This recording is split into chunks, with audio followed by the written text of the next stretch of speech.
Planners and bullet journals, art projects, organized, planners chic. Thought I'd sing it.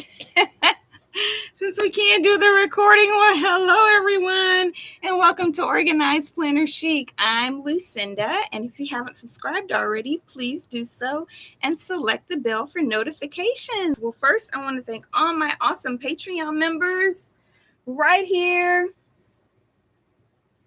who make it possible to create videos like this. Well, thank you guys so much. And I am excited to talk to you guys today. If you're here, please go ahead and comment so I can say hello and recognize whoever is on our video today. And so we can just chat, see where you logging in from. All right. And then if you're interested at all in supporting my channel as a one-time, you can click the $ there in the comment section and your comment will move up to the top as a super chat. All right. Well, I'm just going to get right into it. Welcome again, everybody who's on today. What I wanted to talk about, and you can see in the thumbnail, it's a pretty good picture. You might want to zoom it up a little bit, but I was just talking about how to really plan for a good week. So I'm just going to show you and talk about this right here. So you guys know this is One Book July month. If you're not familiar with that, I have a previous video and a playlist for One Book July. In fact, in the description for this live stream, I have the link that tells you all about One Book July and specifically about this year's challenge. But basically, it's been going on since 2014, and it's about finding ways to really pay attention to your planning system and see how you can simplify it or improve it so that it works best for you. It started off as One Book, One Pen, One Month, and then it's evolved in different things. Last couple of years, I believe it was incorporating the bullet journal method. And this year, the focus is on your habits, the things that basically your systems, habits, routine. I think it's habits and routines, or routines and habits. And so routines and habits help you have smoother weeks, help you figure out how to plan and actually follow those plans. All right. So I set up my planner for this week, and I thought we'd kind of talk about this as my visual aid for what I'm talking about. So, well, let me say this before we really look at this deeply, but I think it's really important to try to figure out what you need to accomplish in the coming week before the week gets started. So I know a lot of us as planners like to decorate our spreads and set up, the templates. We like to set up the little hearts and check marks. We like to put the Monday, Tuesday, Wednesday, Thursday, Friday, Saturday, and Sunday, stuff across there. We like to put our little stickers in the places that we want to have them. But then how often do we really plan for what needs to go into those spaces before the week starts? So first thing that I recommend that you always do, of course, you don't have to have something pretty, but have some type of setup that designates the areas and the things that you need to plan for. So for me here on the Monday through Sunday, what I have is my appointments. What I start with is appointments, things that I know have to happen that week at a certain day and a certain time. So I write those in. So like on Thursdays, I have allergy shots. So I write that in, write the time. I have a couple of doctor's appointments right after that as well. One of our cars has to go into the shop Monday at 8:30. I have Celebrate Recovery every Friday at 6:30. I speak to my friend Romita, who is in South Korea. She's my accountability partner for my Spanish. So I talk to her on Fridays at 3:30. So I put all of those I talk to my mom and dad every Tuesday at 3 p.m. And I talk to my younger brother every Wednesday at 4 p.m. So I put all those things down on this side first before I put anything else in here, because that way I can see those things I have to do and those, or I've committed to do, let's put it that way. And they take time. So I want to put down those things that I know that I need to do, that I'm committed to do, that are going to take time, because then it shows me how much time I really have left. So for me, I get up at the same time. I go to bed around the same time every night, no later than 10:30. I get up at between 5:30 and 6:30 every morning. So I kind of know what my real window is. I used to focus more on getting a certain number of hours of sleep.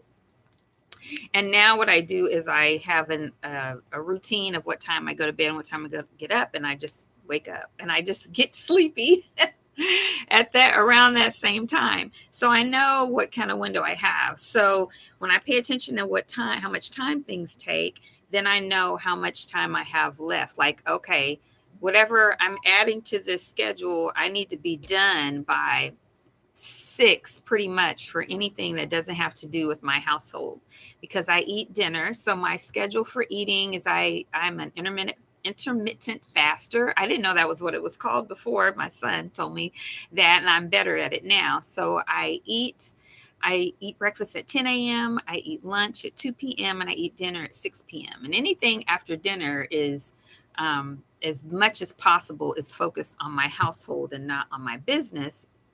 But unless I'm publishing a video, a recorded video, then that usually takes longer. And I know that because sometimes I have no idea how long the editing is really going to turn out to take. So then at 8 p.m., so I eat dinner at 6, take care of home, all that. 8 p.m., I start getting ready for my shower and my personal care. Now I've been focusing on that more lately a lot, and it's really been blessing me.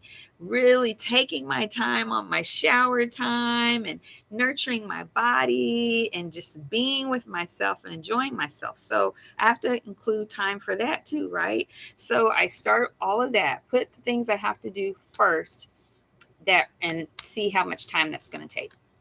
Then, so remember I talked about having areas that you're working, you need to consider for each week. So here I have my Bible reading, and I do that in the morning. So first thing in the morning when I wake up, I drink my seasonings that I use for anti-inflammatory with a 16-ounce glass of water. So if you're curious, it's turmeric, ginger, cinnamon, and black pepper, and then I squeeze the juice of half of a lemon because it cuts that powdery taste out, and I drink that with 16 ounces of water. So I drink that. My husband's usually still asleep because I usually wake up really early now. And then I go and I water my plants and I talk to God all while I'm in the garden. For a long time, I pray and take care of the garden. And then I totally lost my train of thought, y'all. What was I going to say? Oh, and then I read I do some scripture memorization, and I do that at every meal as well. And then I read my Bible readings for that day. So if you're familiar with my channel, you know I'm reading the Bible again in a year, but this time in chronological order. So then I have here all of the scripture readings that I need to have for a week. So if for some reason, like Thursdays, I leave really early for my allergy shot. So I don't usually get that read before I leave. But whenever I'm there at the office waiting, because after you get your shot, you have to wait 30 minutes to make sure you don't have an allergic reaction. So then after my shot, then I sit and I read and I catch up. So I have this with me, so I'll know what I need to read.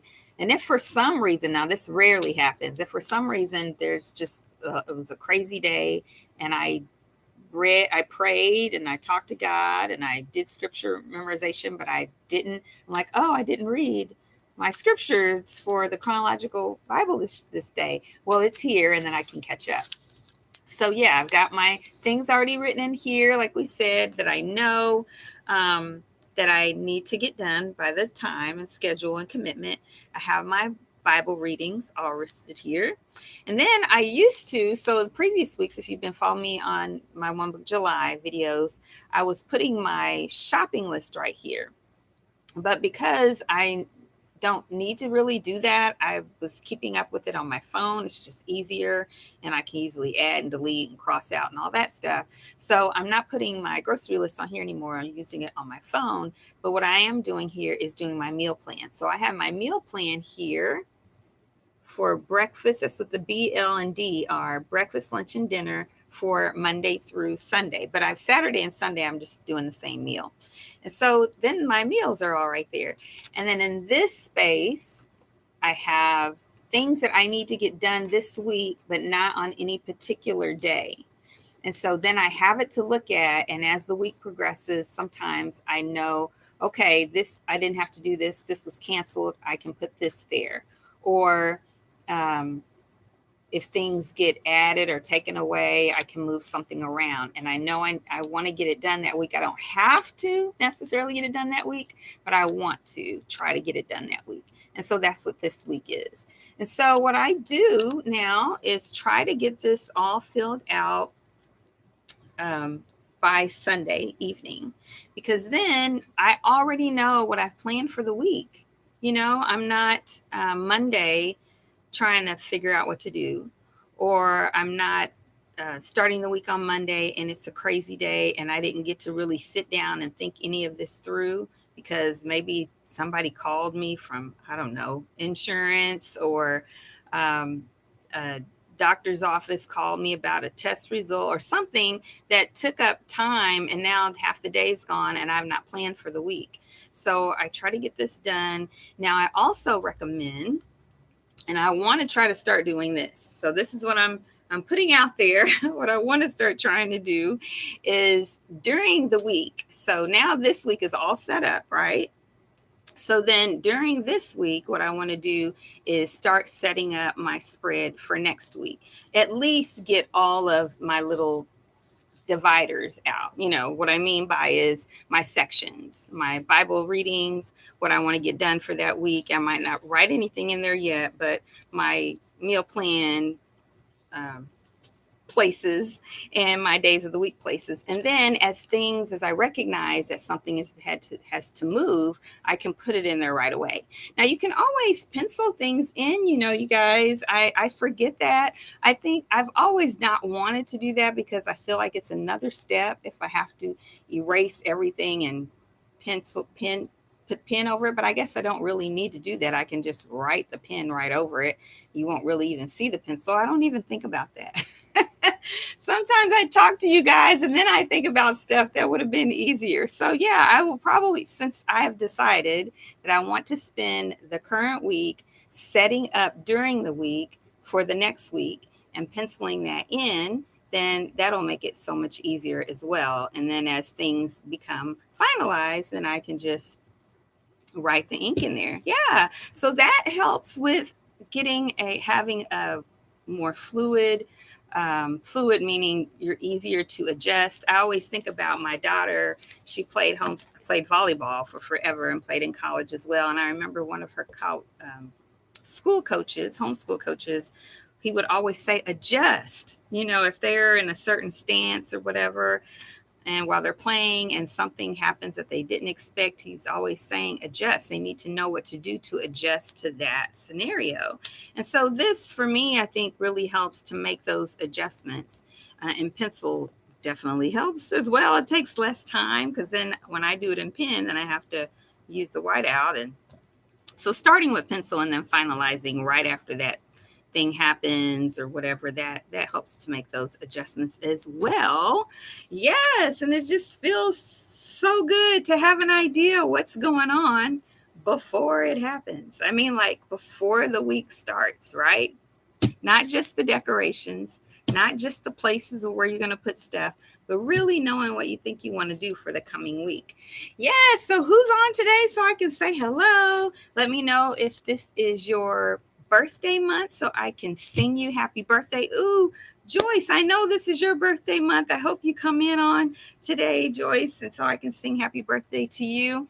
But I want to sing happy birthday to anyone who has a birthday this month or an anniversary. I can sing that as well. If there's anything that you want to celebrate that I can celebrate with you, I would love to do that. Also, you guys, anything that you want to share preparing for this coming week, I want to let you guys know, since this is Sunday, that we had a really good sermon this morning. I really enjoyed it.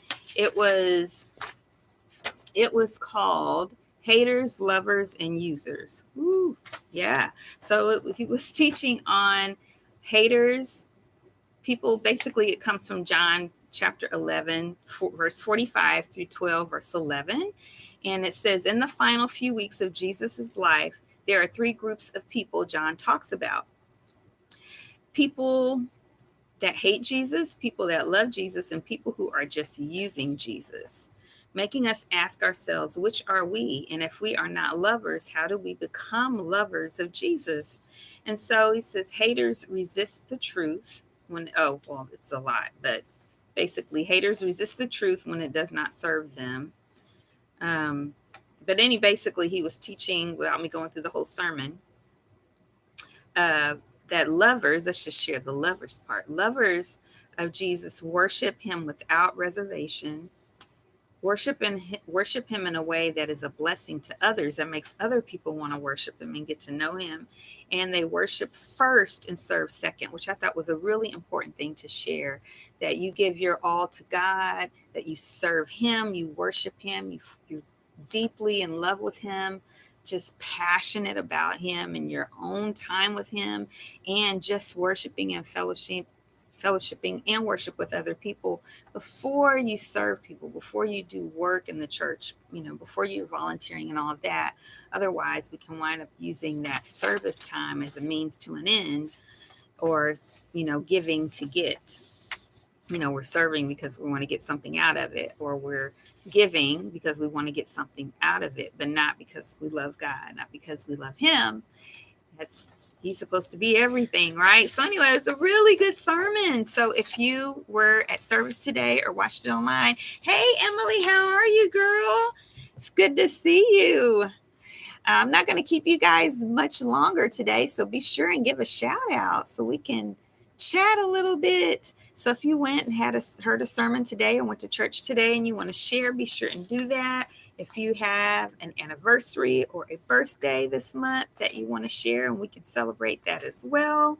If you have anything that is going on that you want to just share that has been a blessing to you, kind of a shout out Sunday, celebrate Sunday. Oh, I'm doing good, Emily. Thank you so much, girl. I have been self-caring myself to death. I've been enjoying it. Oh my goodness, I've been using everything that I bought in my Dollar Tree haul from the last live. And I just feel good. I just feel just taking that time. And I'm so grateful for my husband, who just, we have 2 bathrooms, but most of our stuff is in the one bathroom. And I'm like, okay, about 8:30 every night, I'm going to be in there till it's time for me to go to bed. And so I am taking my time, my shower, massaging my body, not just putting my lotion on and not just brushing my teeth, but taking my time and massaging my body, doing all my different natural skincare treatments, but with gentleness, not rubbing the heck out of my eyes, patting my skin dry with my microfiber towels and all that. I got some new loofahs, and I'm just enjoying it. And by the way, you came back from a 2-day vacation. Oh, awesome, girl. That is wonderful. I hope you had a really good time. And so, yeah, just so you know, the roller, so I've been having from Dollar Tree the jade roller for your face. And then the little one that I shared in the haul last week that has the little bitty ball for your under eye, that actually works. I mean, 2 days later, I could see hardly any, almost no puffiness under my eyes anymore at all, y'all. I was like, what? This stuff works. I had no idea. Plus, I've been taking my Claritin every day, which I hate doing that.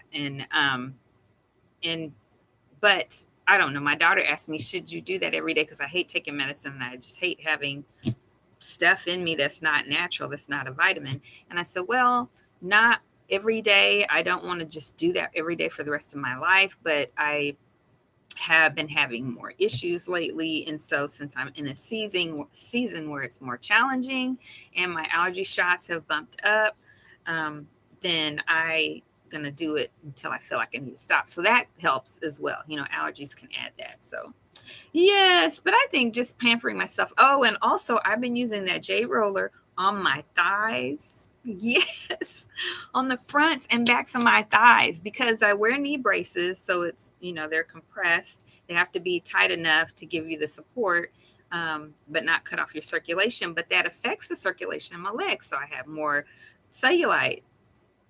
And I started using that roller, that jade roller, on my thighs because the girl that I've been watching, beautiful brown baby doll, talks about circulation affecting all these different things.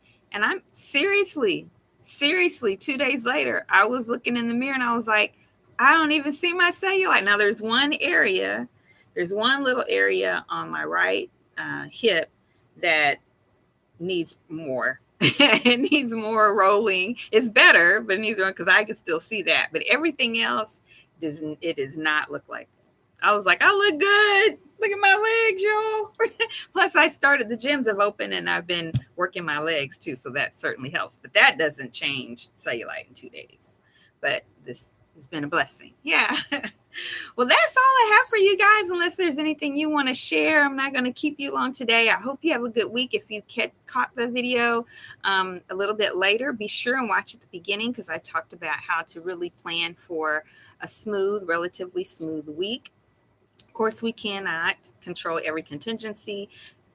Things can happen that just throw everything for a loop, but it's easier to adjust, based on those things. So have a pleasant week. You guys be blessed. Thank you so much for watching today's video. If you liked it, please give it a thumbs up and subscribe and comment and share. It really helps my channel a lot, and it tells that YouTube algorithm to recommend my videos. I have 2 Facebook groups. The one for anyone around the world is called Organized Planner Chic Crew, and there we do giveaways. Ooh, I need to do a giveaway. Yeah, we do giveaways, and we try to post just about every day with all different types of things. And then the local group is called Phoenix Planner Friends for Christ. We normally meet in person once a month, but it's really hot right now, so we're probably not going to meet again until September, I'm thinking.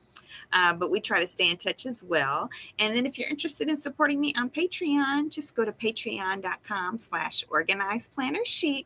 And until next time, everyone, happy planning.